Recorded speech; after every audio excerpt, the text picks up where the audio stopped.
Hello everyone.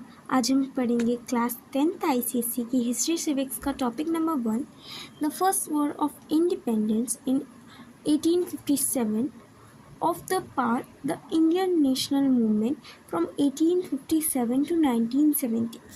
सो ये total history and civics का ये फर्स्ट चैप्टर है ऑफ आईसीएसई क्लास 10। सो अब इससे स्टार्ट करते हैं without any delay. So let's start. So ये हमारा सिलेबस है। इसमें आज हम कॉजेज़ के बारे में पढ़ेंगे और जो कॉन्सिक्वेंसेस होंगी वो विल बी टेस्टेड, ओके। और कुछ इवेंट्स हैं जिनके बारे में मेंशन है बट वो not in the syllabus, but we will read about it only, okay. So let's start without any delay.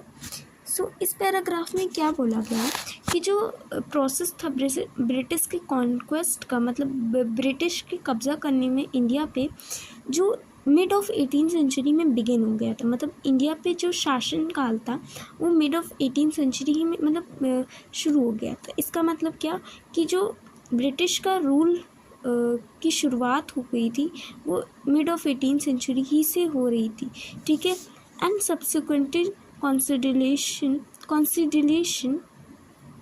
consolidation of British rule was resented by Indians belonging to all segments of Indian society। और यहाँ क्या हो रहा था कि जो British rule था वो मतलब हर चीज, king, queens, peasant, landform, tribals, soldiers, सभी को अफेक्ट कर रहा था, सभी का सब्सिक्वेंट कंसोलिडेशन कर रहा था, ठीक है। Hardly a year passed till 1857 when some part of the country or the other did not rise in revolt against the policies and actions of the British that harmed their interests or went against।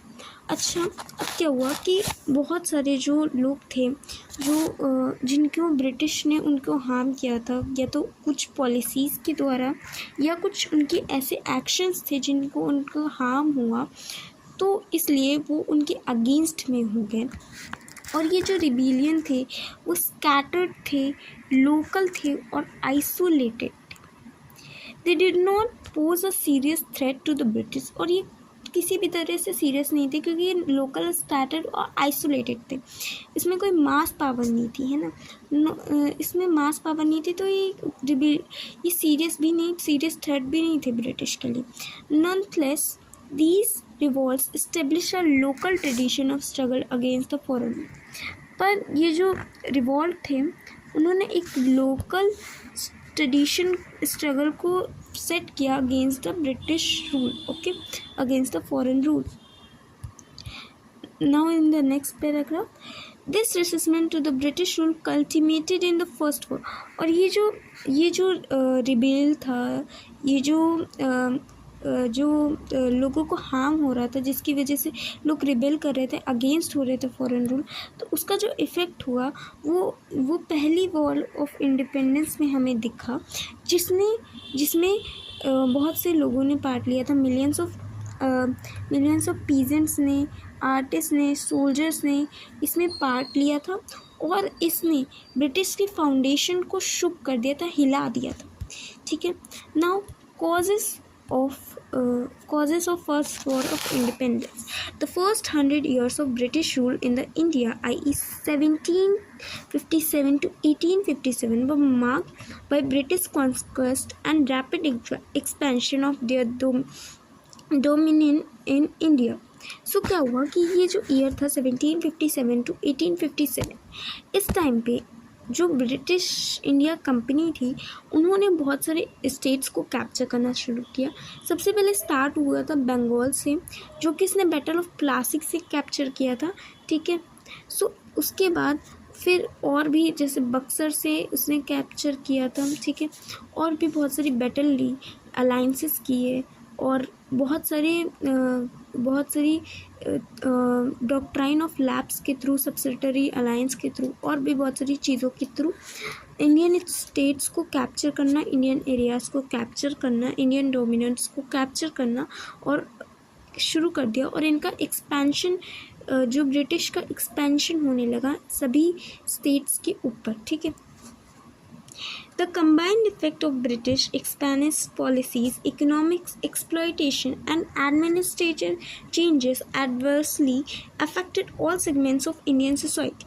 अब क्या हुआ, जो भी इन्होंने policies बनाई या जो भी इकोनॉमिक एक्सप्लॉइटेशन किया या एडमिनिस्ट्रेटिव चेंजेस किए, उससे इंडियन सोसाइटी पे बहुत ज़्यादा इफ़ेक्ट हुआ, बहुत ज़्यादा हार्म हुई, ठीक है। The ruling classes were disposed of their powers, मतलब उनसे उनकी पावर्स छीन ली गई। The pageantry was divides of it land rights, और पेजेंट्री से उनके लैंड राइट्स भी छीन लिए गए, ठीक है। उनके and the artisan lords their livelihood, और उनका जो जीविकोपार्जन होता है, मतलब जो जीने का वो होता है, वो आर्टिशन से छीन लिया गया। The middle upper class of Indian society particularly in northern India were annoyed because of their exclusion from well-paid higher posted in the administration, मतलब कि उनको एक्सक्लूड कर दिया गया। जो मिडिल अपर क्लासेस होती थी इंडियन सोसाइटी की नॉर्दर्न इंडिया में, उनको एक्सक्लूड कर दिया गया वेल हायर पोस्ट में इन एडमिनिस्ट्रेशन, मतलब एडमिनिस्ट्रेशन में जो हायर लेवल की पोस्ट होती थी, जिन पे हायर अच्छी खासी सैलरी मिलती थी, उससे उनको एक्सक्लूड कर दिया, ठीक है। Men who followed cultural or religious activities like priests or scholars found themselves without income as they lost their patronage, the Indian ruler princes and the zamindars who had lost their authority. अब क्या हुआ कि जो हमारे religious activities करते थे, ठीक है, उनके पास कोई भी इनकम का सोर्स नहीं बचा, और जो हमारे इंडियन रूलर्स प्रिंस होते थे और ज़मींदार्स होते थे, उनके पास भी उनके राइट्स, उनकी अथॉरिटी चली गई। The companies Indian soldiers were discontent with their low salary, और जो कंपनी के सोल्जर्स इंडियन सोल्जर्स थे, उनकी सैलरी भी बहुत कम होती थी, हार्ड लाइफ होती थी, और उनको बहुत ही इल ट्रीटमेंट मिलता था, उनके साथ बहुत ही बुरा बर्ताव होता था। इसी की वजह से कंडीशंस रोज होती गई, और बहुत सारी मास मूवमेंट हुई, और उन्होंने ब्रिटिश के अगेंस्ट में एक रिवॉल्ट किया, that was the revolt of 1857। इसी की वजह से जो पीपल है वो बर्स्ट फोर्थ हो गए in the form of first war of independence 1857। Now what are the political causes? Political causes में पहला आता है पॉलिसी ऑफ एक्सपेंशन। इसके अंदर कुछ सब टॉपिक्स हैं, जिसमें पहला है बाय आर्टर, by subsidiary alliance, and by doctrine of lapse, and on the pretext of misrule also. ये के कुछ सब पॉइंट्स हैं, तो उनके बारे में पहले डिस्कस कर लेते हैं, फिर हम इनके बारे में रीड आउट करेंगे। पॉलिसी ऑफ एक्सपेंशन में कुछ तरीके अपनाए थे। एक तो आउटराइट वॉर्स हो गया, subsidiary alliance, doctrine of lapse, और मिस रूल के प्रीटेक्स्ट पे, ठीक है। तो अब जो हमारा आउटराइट वॉर्स होता था, उसका मतलब डायरेक्ट वॉर्स होता था, जो इंडियन सोल्जर्स का ब्रिटिश यूज़ करते थे स्टेट को कैप्चर करने के लिए, ठीक है, और बहुत सारे स्टेट्स के साथ फाइट करते थे। तो पहली बैटल हुई थी बैटल ऑफ प्लासी, जिसके बाद उन्होंने बंगाल पे जो था अपना एक्सपेंशन किया था, टेरिटोरियल एक्सपेंशन किया था, ठीक है। उनकी टेरिटोरियल पावर इसी के बाद इंक्रीज हो गई थी। First war that was battle of Plassey in June 1757। Okay, उसके बाद जो इनकी वो है बाय सब्सिडरी अलायंस। ये अलायंस क्या था? एक एग्रीमेंट था ब्रिटिश और ईस्ट इंडिया कंपनी के बीच, ठीक है। ब्रिटिश ईस्ट इंडिया कंपनी और इंडियन प्रिंसली स्टेट्स, मतलब जो इंडियन स्टेट्स थे राजाओं के, ठीक है, उनके और ब्रिटिश के बीच में एक समझौता था, एक डील थी, ठीक है, जिसमें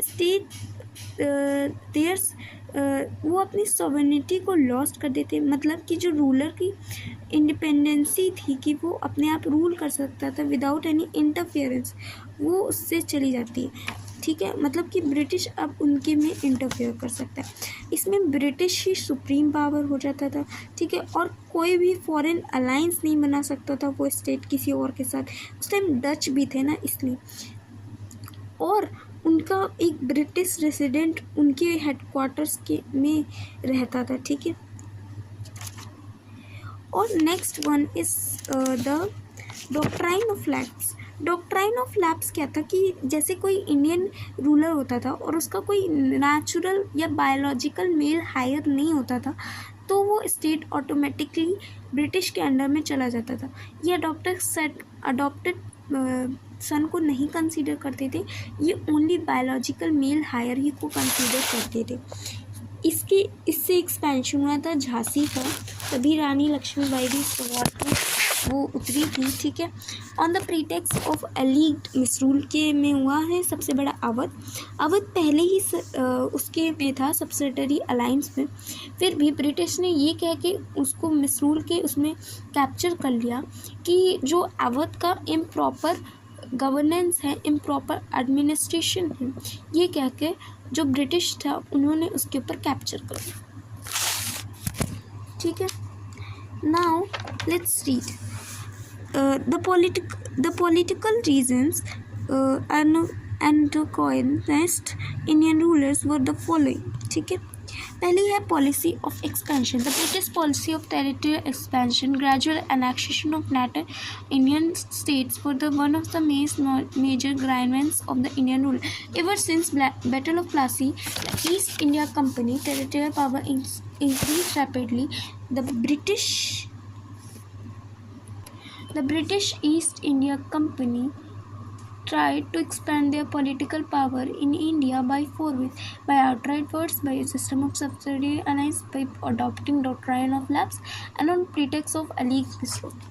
इस लाइन से क्या बोला गया है कि जो ब्रिटिश पॉलिसी थी टेरिटोरियल एक्सपेंशन की on Indian native states, India के नेटिव स्टेट्स पे, वो ग्रेजुअल एनेक्सेशन से होती थी और टेरिटोरियल एक्सपेंशन इसका इसी तरह से होता था। मतलब ब्रिटिश का टेरिटोरियल एक्सपेंशन किस तरह से होता था, ग्रेजुअल एनेक्सेशन का स्टेट्स का, नेटिव इंडियन स्टेट्स का, ठीक है, जिसको मेनली 4 तरीक़ों से किया गया है, ठीक है, जो कि थे subsidiary alliance, outright force, adopting the doctrine of lapse and the on the pretext of alleged misrule. ये कुछ 4 वेज थे जिससे उन्होंने ब्रिटिश ने अपना टेरिटोरियल एक्सपेंशन किया था, ठीक है।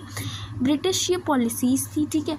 और बैटल ऑफ प्लासी के बाद जो ईस्ट इंडिया कंपनी थी उसका टेरिटोरियल पावर इंक्रीज हो गया था बहुत जल्दी, ठीक है। और इन्होंने अपनी पॉलिटिकल पावर को इन्हीं 4 वेज से बढ़ाने की कोशिश की थी, ठीक है। So first point is outright force.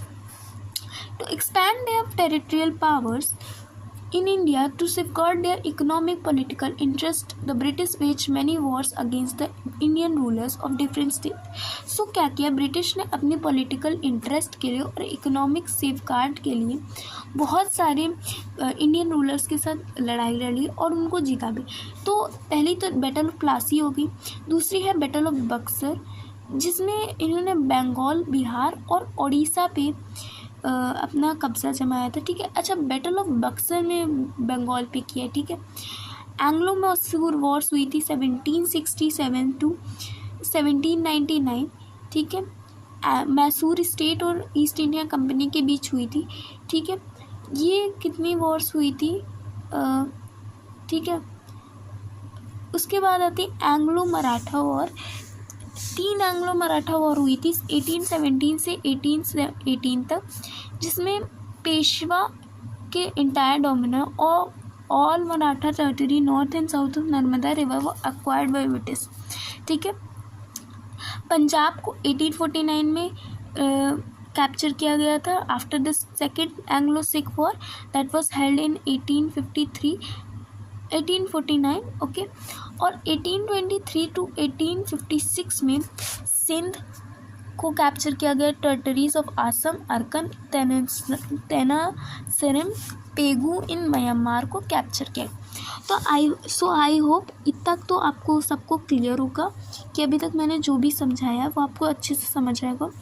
So thank you for watching, और इसके अगले पार्ट्स भी जल्दी से अपलोड हो जाएंगे। इसी प्लेलिस्ट के अंदर आपको इसके आगे के पार्ट्स भी मिल जाएंगे। So again thank you for watching, subscribe my channel and like the video if you like my explanation.